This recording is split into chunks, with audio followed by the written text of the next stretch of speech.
Nessa aula falaremos sobre programação separável. A gente viu na aula passada uma classe bastante importante de problemas de programação não linear restrito, que são os problemas de programação quadrática, já que esses podem ser resolvidos pelo método simplex, realizando apenas uma modificação no mesmo, alterando a regra de decisão das variáveis que entram e saem da base. Hoje nós vamos ver uma outra classe que é bastante importante também, que é os problemas de programação separável, né? A gente vai observar que, na verdade, esses problemas, eles podem ser resolvidos pelo próprio método simplex, alterando apenas a modelagem. Na verdade, o que a gente vai fazer é pegar esse problema não linear e escrever esse problema como sendo uma aproximação linear, utilizando um número maior de variáveis, né? O que a gente chama de variáveis auxiliares para a formulação desse modelo. Eu sugiro a leitura do capítulo 12, ali na seção 12.8 do nosso livro Texto Rillier, para que vocês amadureçam esse conceito do conteúdo de programação separável.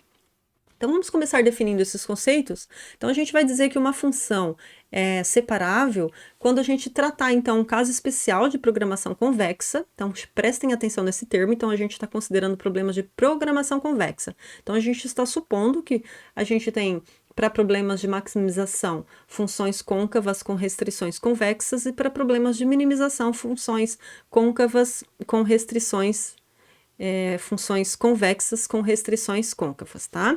E a gente vai supor que todas as funções, tanto a função objetivo quanto as restrições, são separáveis, tá? Então, a gente diz que uma função é separável, então, na qual cada termo dessa função envolve apenas uma única variável, ou seja, a gente vai conseguir, na verdade, escrever uma função como sendo uma soma de subfunções, uma soma finita, onde cada subfunção FJ depende unicamente de uma única variável, digamos aqui o XJ.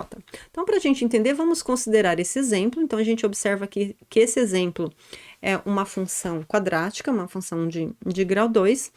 Mas se vocês observarem aqui, a gente não tem o termo cruzado entre x1 e x2. Então, a gente observa que aparece x1 linear, x1 quadrado, x2 linear, x2 quadrado, não envolve x1 vezes x2. Então, o que acontece? A gente consegue escrever essa função como uma separação de duas funções, que eu vou chamar aqui, por exemplo, de f1 de x1 e uma f2 que depende de x2. E aí, essa função, então, é escrita como sendo a soma dessas duas funções, cada uma delas dependendo de uma única variável, f1 só de x1 e f2 só de x2. Então, as funções com esse comportamento, né, como o próprio nome diz, elas são separáveis, porque elas conseguem se separar em funções de uma única variável, tá? Então, a gente vai aproveitar esse comportamento aqui de funções separáveis para a gente aplicar uma aproximação linear em cada subfunção e resolver esses problemas resultantes, então, pelo próprio método simplex. A gente, na verdade, já viu alguns exemplos, né, que tem essa característica de ser programação separável. Quando a gente estava fazendo aquela abordagem de resolução gráfica, a gente viu esse exemplo aqui, que a gente tem na função objetivo uma função que descreve a equação de uma elipse, com um centro, se eu não me engano, em 7, 7, um ponto que está aqui fora, não é viável. A gente observa aqui também que as nossas restrições são todas lineares, portanto, o conjunto de região, a região de soluções viáveis aqui é esse polígono irregular limitado e fechado. E a solução ótima desse problema é um ponto de fronteira que está nessa curva aqui, nessa reta que tem infinitos pontos. Ele não é um extremo, né? Então, ele não é um vértice aqui do encontro de duas retas. Ele está, na verdade, na própria reta. Então, a gente observa que resolver esse tipo de problema é um pouquinho complicado. Mas a solução encontrada lá pelo Lingo e pelo Solver, nesse caso, é uma solução que é uma solução ótima global. E exatamente isso acontece porque justamente a gente está considerando um problema que tem esse comportamento de ser um problema de programação quadrática separável. Então, ele vai conseguir fazer uma aproximação linear e resolver pelo próprio simplex. Então, ele vai conseguir encontrar a solução ótima, tá? Da mesma forma, a gente viu esse exemplo aqui, que também tratava uma função objetivo não linear, que era uma elipse. Dessa vez, o seu centro estava no ponto 3, 3, que era um ponto interior à região viável. Observe que aqui eu estou mantendo o mesmo conjunto de pontos factíveis, tá? Então, no exemplo anterior, o ponto era um ponto de fronteira, né? Mas não era um extremo, e aqui é um ponto interior. Então, a gente observa aí a dificuldade que é encontrar os pontos de solução desses problemas de programação não linear, né? Então, o que a gente vai fazer aqui é, os problemas de programação separável, eles vão conseguir, então, ser aproximados por problemas lineares utilizando um número maior de variáveis. Só que para isso dar certo, a gente tem que supor, né, como eu falei inicialmente, que as nossas funções precisam ser convexas e separáveis, né, ou côncavas. Aqui eu vou supor que a minha função objetivo tem esse comportamento de não linearidade, e para simplificar, eu vou considerar que as minhas restrições são todas lineares, tá? E aí depois a gente generaliza para o caso em que as restrições também não são lineares, né? E a gente faz essa aproximação, essa generalização depois, tá? Então, a ideia aqui é que somente a nossa função objetivo, por ela ser não linear e ela ter esse comportamento de ser uma função côncava, ou ela vai ser uma função linear por trechos, como acontece aqui nessa primeira figura, ou ela vai ser uma função que tem uma curva côncava, assim como essa que eu coloquei aqui, né? No caso do grafo de uma parábola, por exemplo, ela tem esse comportamento, né? Então, o que a gente vai fazer é fazer, então, essa aproximação. Então, observe que quando a função ela é linear, a gente já pode utilizar a sua própria equação, né? Linear por trechos, ela não é linear como um todo, mas ela é linear em cada trecho. Agora, quando ela tem esse comportamento, o que a gente vai fazer então é tomar subdivisões e fazer as aproximações. Então, a gente vai ter uma aproximação dessa função aqui, ao invés de considerar a curva quadrática, que a gente vai considerar a curva linear um pouquinho abaixo dela. Então, obviamente que quanto melhor for essa aproximação, mais subdivisões a gente tiver, mais próximo da função original do problema a gente vai estar considerando, tá? Em geral, esse comportamento aqui acontece em muitos problemas práticos, né? Porque a gente considera ali a nossa função objetivo, uma medida de desempenho, em gerar um lucro, que a gente pode pensar, então, que cada trecho aqui, eu estou tendo a contribuição marginal de cada produto, né? Então, eu tenho a contribuição para o produto 1 a um determinado nível X1, do produto 2 e assim por diante. Então, a gente pode observar aqui que eu tenho uma margem maior, essa margem diminuiu, e assim por diante. Então, em geral, essas funções, elas vão ter o comportamento de que essa lucratividade aqui, né, por ela ter esse comportamento côncavo, ela vai permanecer a mesma, ou ela vai diminuir, né? Ela nunca vai estar aumentando para esses casos aqui, né? Então, a gente observa que aqui era uma inclinação, a inclinação diminuiu e assim por diante. Então, ou ela permanece a mesma, no caso da função circunstante, ou ela vai diminuindo, tá?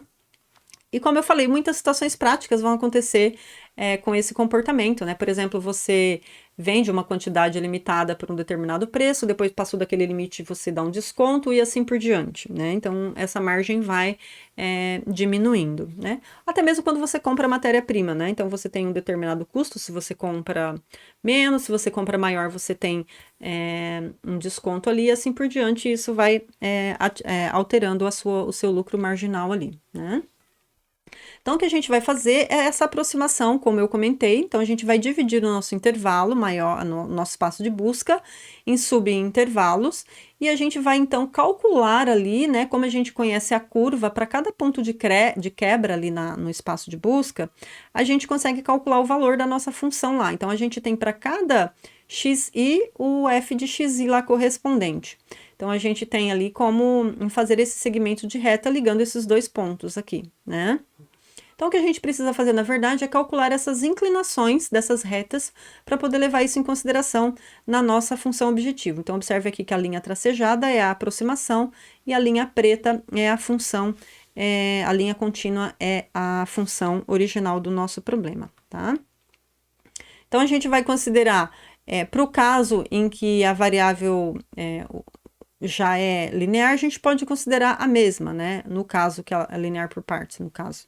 E se não, a gente faz essa aproximação, tá?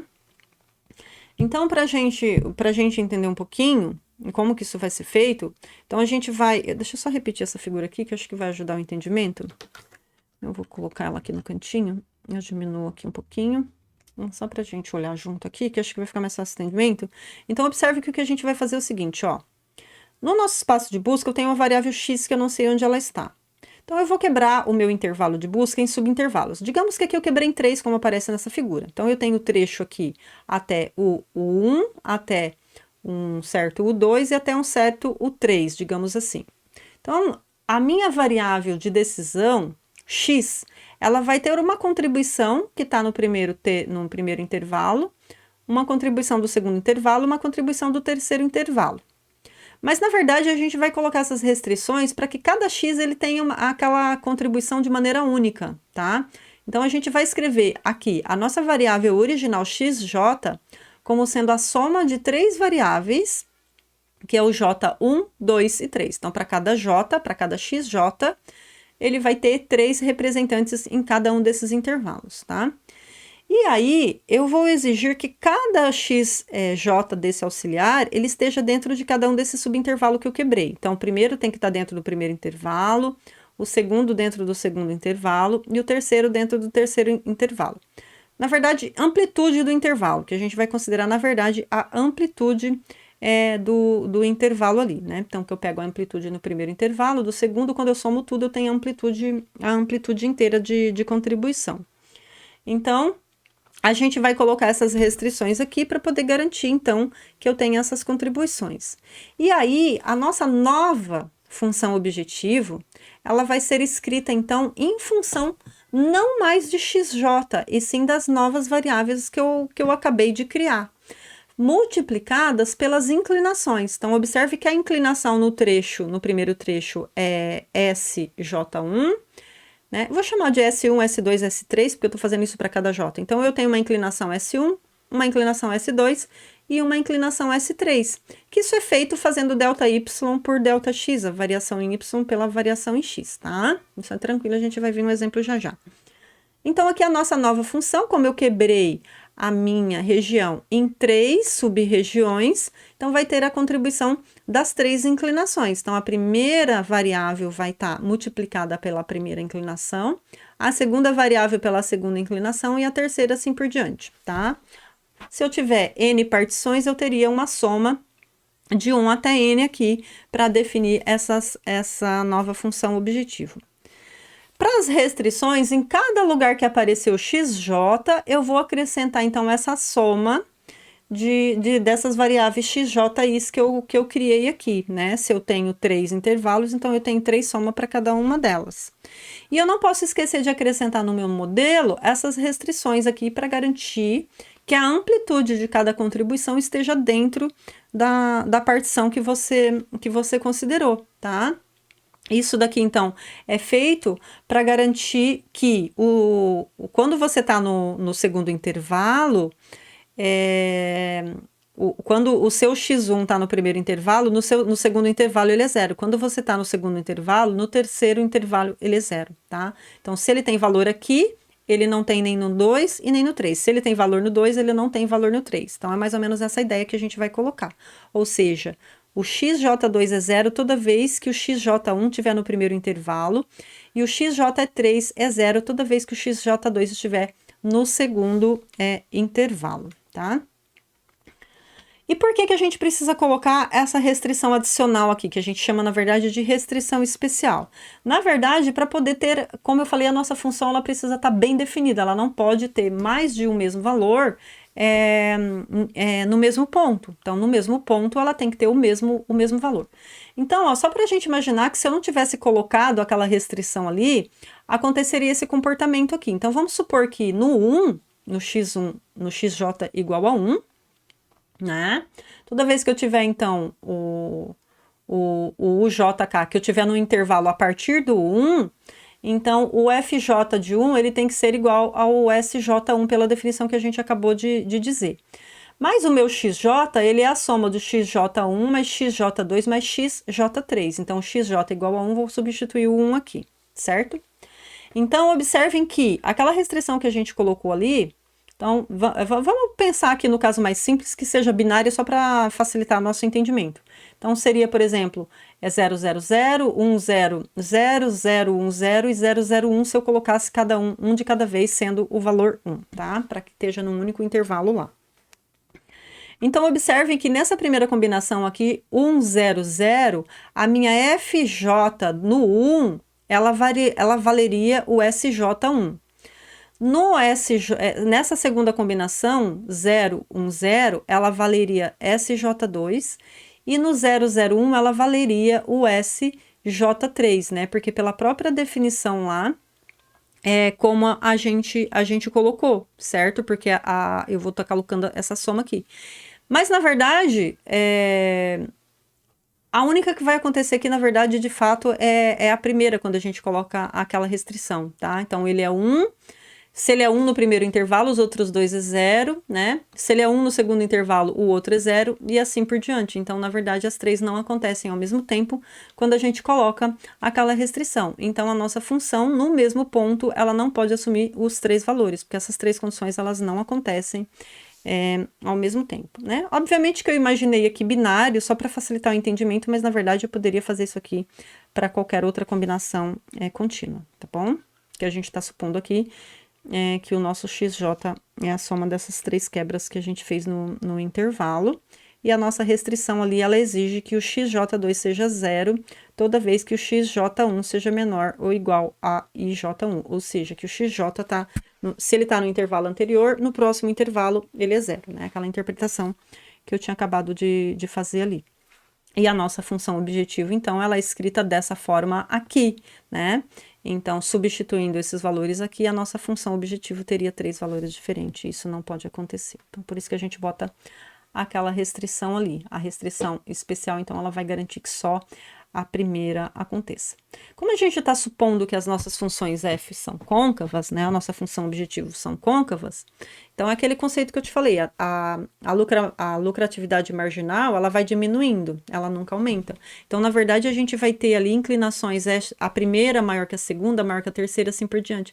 Então, automaticamente, essa restrição aí, ela já é cumprida pelo próprio comportamento da função. Então, a gente não precisa se preocupar muito que essa função, essas restrições sejam atendidas, tá? Então, a gente só coloca, então, a restrição quando a gente coloca apenas essa restrição aqui de que cada amplitude, né, para definir a amplitude de cada variável, para garantir que é como se ela tivesse cada uma dentro do mesmo intervalo, mas ela não passa x1 não passa daquela amplitude do intervalo 1, x2 não passa da amplitude do intervalo 2, e assim por diante. Então, mesmo sem colocar essas restrições aqui que eu coloquei aqui de análise no modelo, só colocando aquelas lá, a gente tem essa restrição aqui que a gente chama de propriedade fundamental da programação separável, né? Então, quando a f e a g satisfazem as hipóteses de programação separável, e quando as funções lineares por trechos resultantes são escritas como funções lineares, eliminar a restrição especial resulta em um modelo de programação linear cuja solução ótima satisfaz automaticamente essa restrição especial. Então, na verdade, eu não preciso colocar essa restrição no modelo e ainda assim ela é atendida, tá? Então, o modelo, por isso que é legal esses problemas de programação separável, porque tem esse comportamento sem você precisar colocar isso como restrição no seu modelo, tá? Então, para criar um modelo completo, o que a gente vai fazer, então, fazer a quebra dos intervalos, né? Então, NJ para nós vai ser o número de segmentos, então eu vou particionar o espaço em NJ subintervalos, né? E a nossa variável, no exemplo que eu coloquei 3 porque eu usei 3 quebras, mas na verdade eu vou usar NJ, então vai ter o x, J1, 2, 3 até o último intervalo. Aí a nossa função objetivo, então, fica como sendo essa soma do tamanho de quebras de subintervalos. E aí a gente não pode esquecer, então, né, que a nossa função objetivo, então, vai ficar multiplicada, vai ser essa multiplicação, então, cada função vai ser, então, a multiplicação da inclinação por essas novas variáveis que a gente está utilizando aqui, né, na partição do intervalo ali. E aí, como a gente tem uma função objetivo que é separável, então cada função tem uma soma dessa. Então, quando eu vou fazer a soma de todas elas, a minha função objetivo vai ficar essa soma da soma dessas funções, né? Então, eu tenho n variáveis, n funções separáveis, e cada função separável é escrita como essa aproximação linear. Então, a gente tem essa soma dessa soma aqui. Então, observem que a nossa função objetiva aqui é uma função que é linear. Então, eu tenho SJK, que é uma constante que é calculada ali, verificando a inclinação daquela aproximação, e XJK são as partições ali dos intervalos. As restrições, observem que a gente está considerando, então, restrições lineares, né? Eu falei que a gente tem, então, AX menor ou igual a B ali como restrições. Então, na verdade, o que eu vou substituir ali, né? O AIJ lá, que é da matriz de incidência, vai ser mantido, o BI vai ser mantido, e em cada X eu vou colocar, então, a nova mudança de variável que a gente fez. Na verdade, a gente está escrevendo o XI como sendo a soma desses subpontos que a gente particionou do intervalo. E aí a gente não pode esquecer de colocar apenas que a amplitude dessas variáveis aqui criadas tem que estar dentro de cada subintervalo, tá?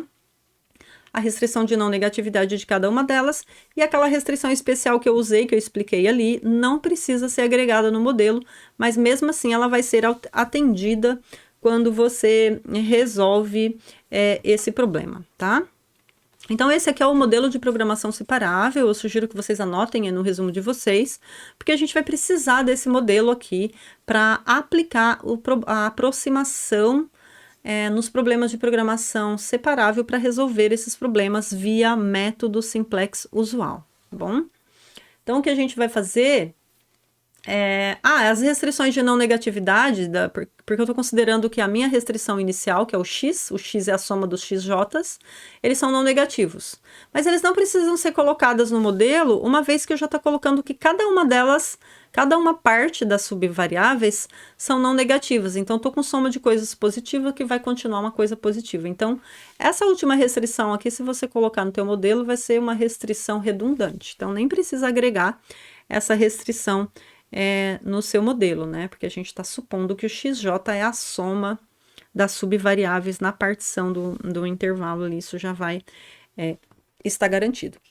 Então, o que você vai fazer, depois que você aplicou essa aproximação linear, você resolve esse modelo aqui, então é um modelo linear, você resolve esse modelo aqui, e aí você tem a solução do seu problema. Mas o seu problema original, ele dependia de x e não de xjk aqui. Então, depois de encontrar as soluções das variáveis aqui, você volta, substitui ali na mudança de variável que você acabou de fazer e acha a solução do seu problema original. Para a gente entender, eu vou considerar um exemplo prático aqui que vai ser interessante resolver via essa abordagem, tá? Embora o modelo já tenha essa característica linear, mas a situação dele vai ser interessante a gente fazer essa separação. Então, veja bem. Então, essa empresa, a Winder Glass Company, recebeu um pedido especial para produção de produtos feitos à mão, que serão produzidos nas fábricas 1 e 2 ao longo dos próximos 4 meses. Para atender esse pedido, exigirá o uso de certos empregados das equipes que trabalham em produtos regulares, de modo que os trabalhadores restantes precisarão fazer horas extras para poder utilizar a capacidade produtiva total do maquinário e equipamento da fábrica para poder garantir o atendimento dessa demanda, né? E como tem a aplicação de hora extra, então isso daí vai alterar no preço, no salário, né, no valor de salário pago para esses empregados. Então, automaticamente isso vai trazer uma mudança na margem de lucro da empresa, né?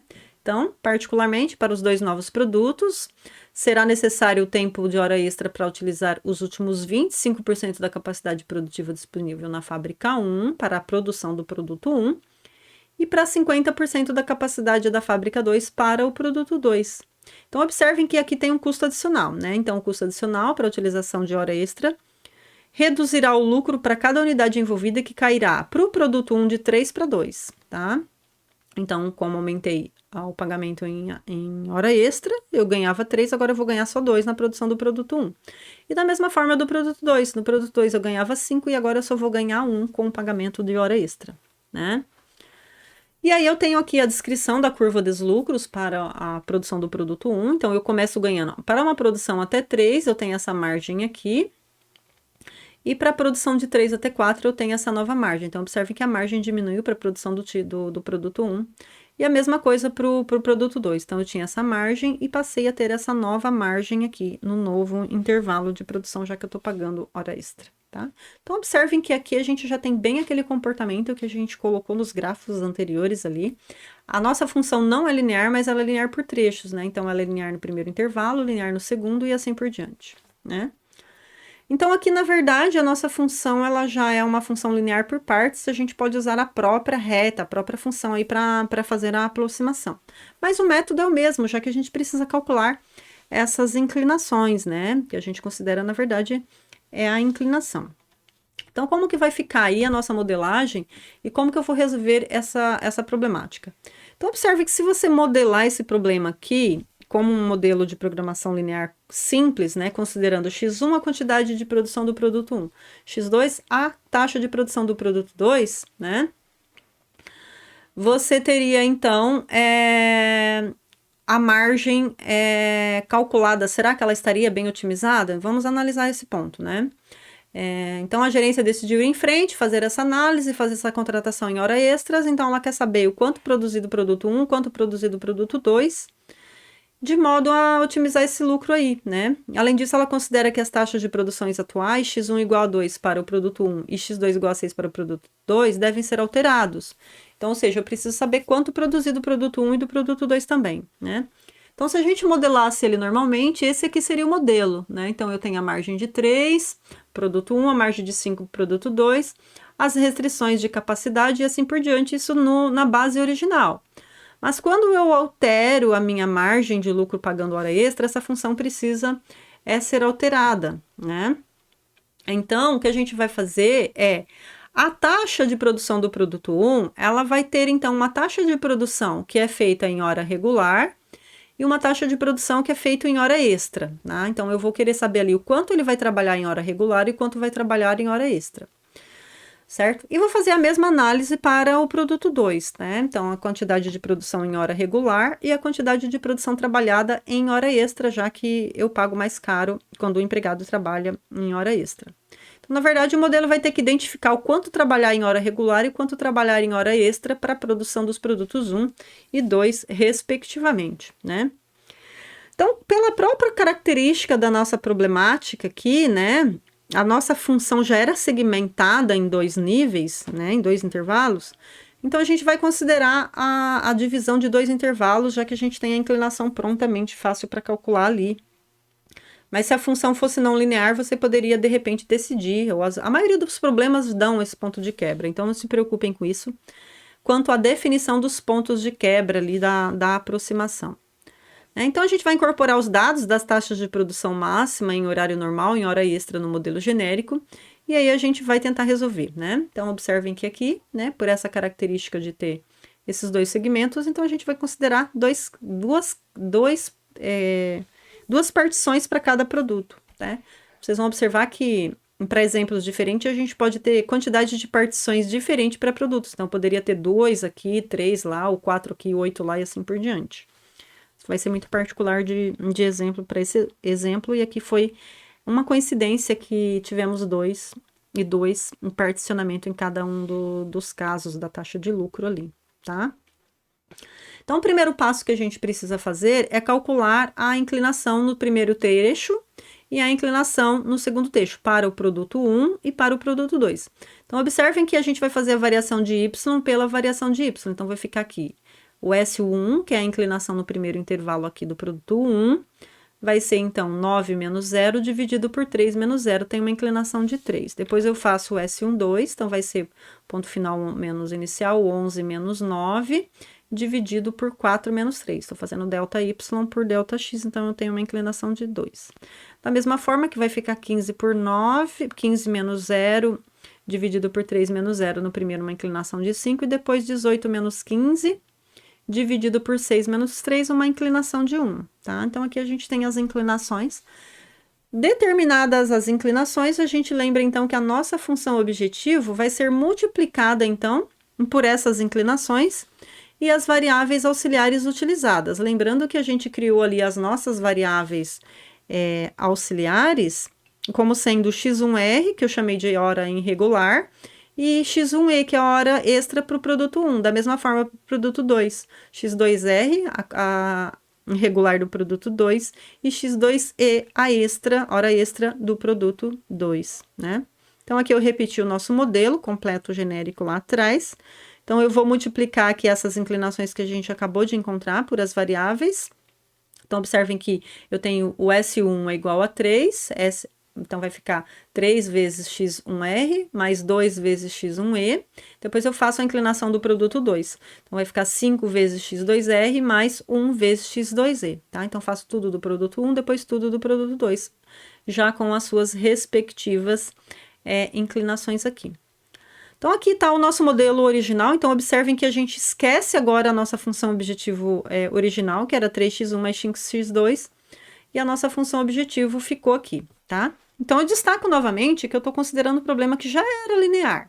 Mas quando eu fosse resolver esse problema aqui do jeito que ele está, ele não traria para mim essa condição de otimizar a margem ali com relação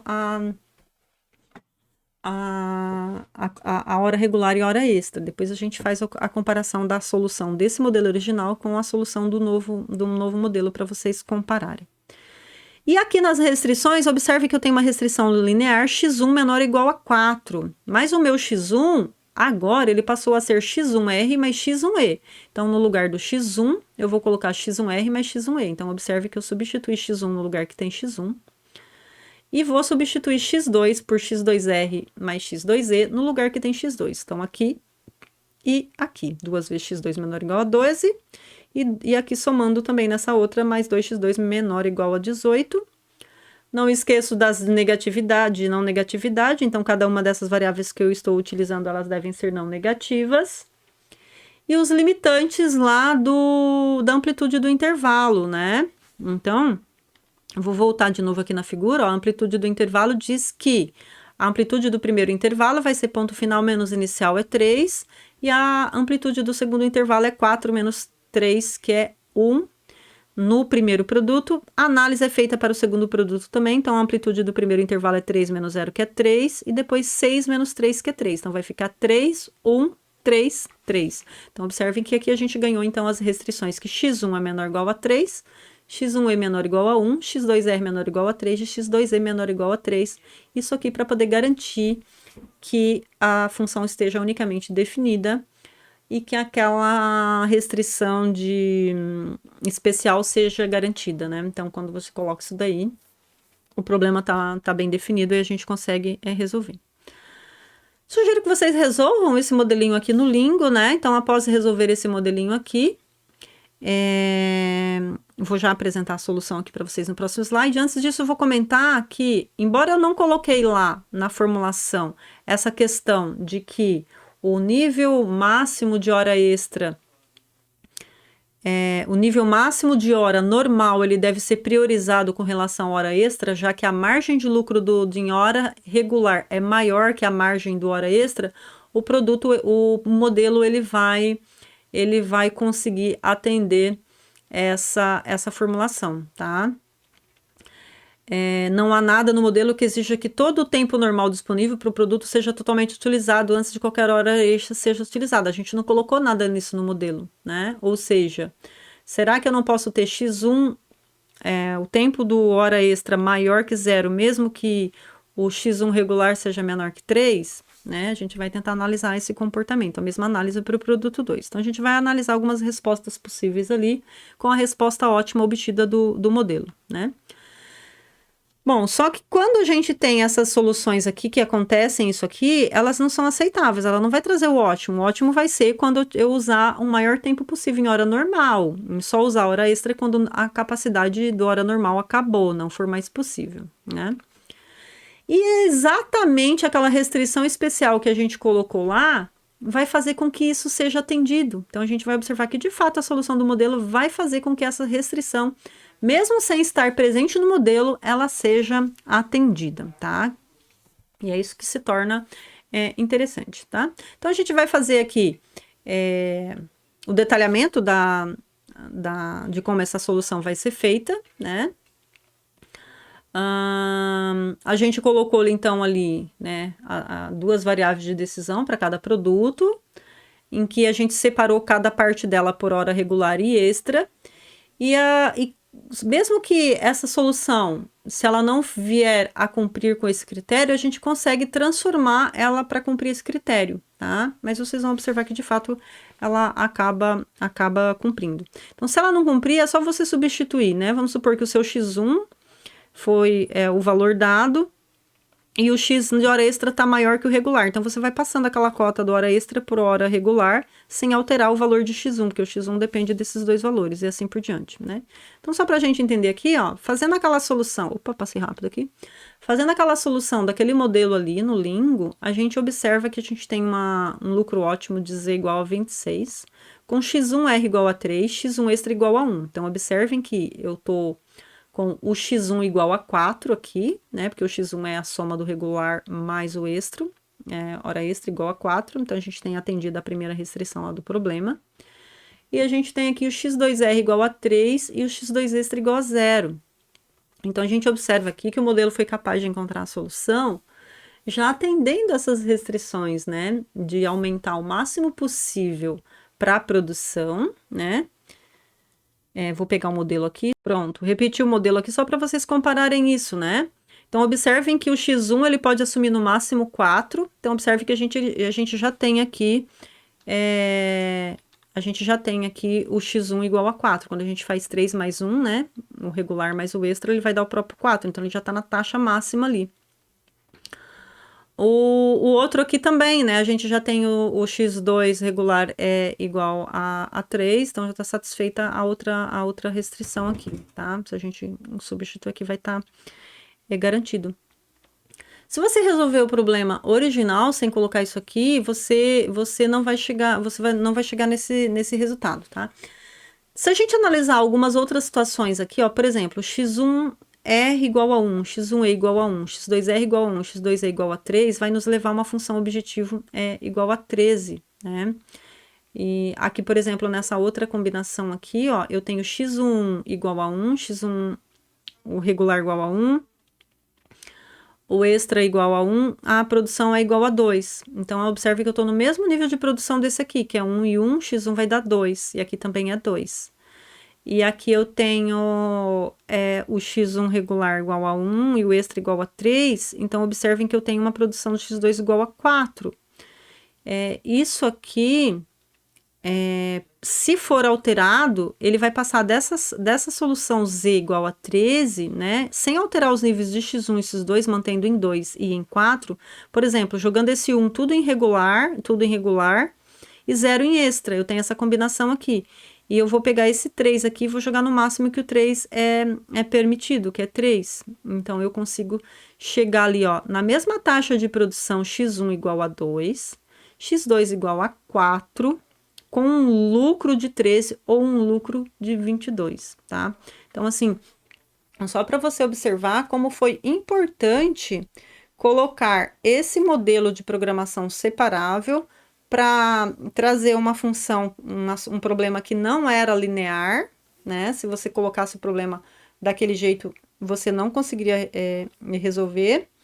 E você linearizou o problema utilizando mais variáveis e a sua função encontrou o máximo possível ali, atendendo as restrições de que a taxa a hora extra só será utilizada quando não for mais possível utilizar em horas regulares, tá? Então, a gente vê ali uma aplicação bastante interessante desse conceito da programação separável para uma situação que não era linear e foi aproximada linearmente e conseguiu resolver. Tá? Só mais alguns comentários aqui, mas eu não vou ler, depois vocês dão uma lida, que são basicamente coisas que eu acabei já falando no slide anterior, que a gente vai acabar convertendo ali as horas regulares em extra, tá bom? E aí, só para estender, essa mesma ideia que a gente fez, a gente considerou lá a função objetivo separável com restrições lineares. Mas eu posso ter também restrições que sejam separáveis também. Então, a gente acaba trazendo a mesma ideia que a gente fez das aproximações em subintervalos da nossa função que não era linear. Na função objetiva, a gente acaba fazendo também nas restrições, tá? E aí, a gente precisa calcular as inclinações para cada uma das restrições também nos subintervalos que a gente considerou, tá? Fica um pouquinho mais trabalhoso, vai ter um pouco mais de variáveis também, mas é possível também tratar esses problemas aí dessa forma, tá? Então, a gente faria uma variável nova aí para cada uma das aproximações, né? E cada uma dessas variáveis ali seria seria escrita como sendo a soma dos particionamentos de cada um ali, e a função objetivo também teria a inclinação, tá? Daria para fazer isso daí. Depois vocês dão uma lida nesse texto aqui, mas é basicamente isso. Eu vou deixar esse exercício aqui, que eu quero que vocês apliquem esse exercício aqui, tá? Então, vou finalizar aqui e peço que vocês apliquem, então, para esse modelo aqui, né? Tá detalhado aqui na sequência no slide, para aplicar o problema de programação separável. Então, vocês vão fazer a modelagem da programação separável e vão resolver o modelo aproximado, então, para resolver o problema original. Até mais, pessoal. Valeu, tchau, tchau.